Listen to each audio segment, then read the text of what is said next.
So we've had some big news, a lot of Eagles news going on right now. It feels like the Eagles with their coaching staff. It is crazy. Jeff Stoutland, speaking of offensive line, right? Legendary offensive line coach. He leaves the Eagles. It doesn't seem like he's retiring from coaching. Kind of a hard one to decipher considering how long he's been there and how impactful he's been there.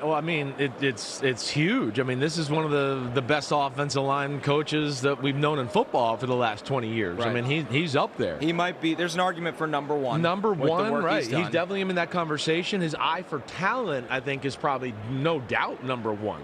Right? I mean, it's been a lot of years here in a row. We've been talking about the Eagles' offensive line ever since he's been there.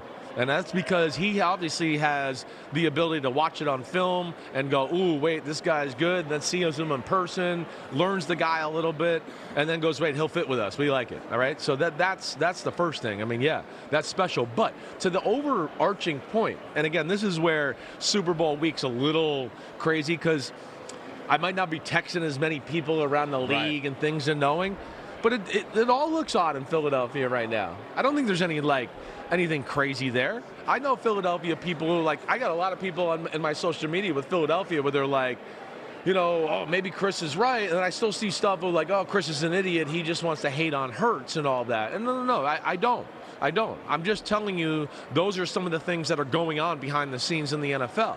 And the fact that, yes, that nobody wanted to be an offensive coordinator for the Philadelphia Eagles, maybe the most talented offense in all of football. Nobody wanted to. There's something not right there. Right? And where I do, at times I hear, I hear some of the Eagles fan base, it's Nick Sirianni. Listen, I'm not saying Nick Sirianni's perfect. Nick Sirianni is a good football coach. And he is not the problem. Coaches don't want to go there. That's not it. There is a little bit, and I hear, and so there's a little bit of, and a thought of, Philly's a no-win situation. And I know I got people in Philly coming back at me that are going, well, Jalen Hurts got 2 offensive coordinators head jobs, right? Oh, okay, great. I understand that. Shane Steichen the first year and did some great things and all that. People weren't sure about Kellen Moore in that year. I mean, the Saints liked him.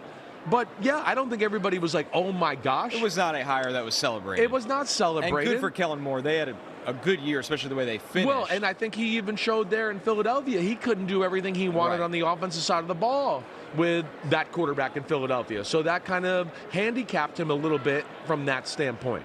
So I think there is that. And like I've said before, too, even with Kellen Moore there, the Philadelphia Eagles were the worst passing team passing, right? Worst passing team in the history of football to win the Super Bowl.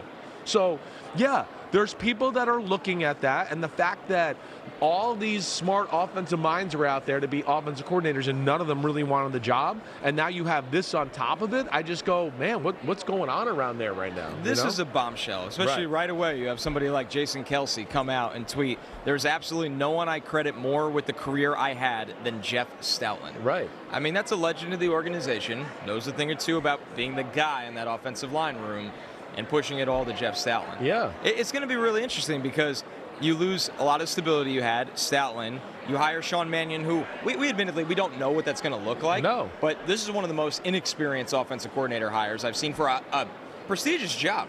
That's the point. By the way, we have someone joining that knows a thing or two about playing quarterback for the Eagles. We're going to hear it. McNabb. No, he's about to walk on here. Perfect person to ask. But I hear you. That's what's I'm going to say alarming. The fact that, again, here we are, right, this great football team, and they have to go with Sean Mannion, who, look, he could be really good, but he's an unproven commodity, and we don't really know what he's going to be. And that's rare to take over a team of the stature of the Philadelphia Eagles. Yo, thanks for watching, homies. We are now in the NFL season here on Chris Simms Unbuttoned. Hit subscribe to get our weekly picks, game recaps, film deep dives, and much, much more. Thanks again for watching. Subscribe, rate, review. Peace out. You know where to find us.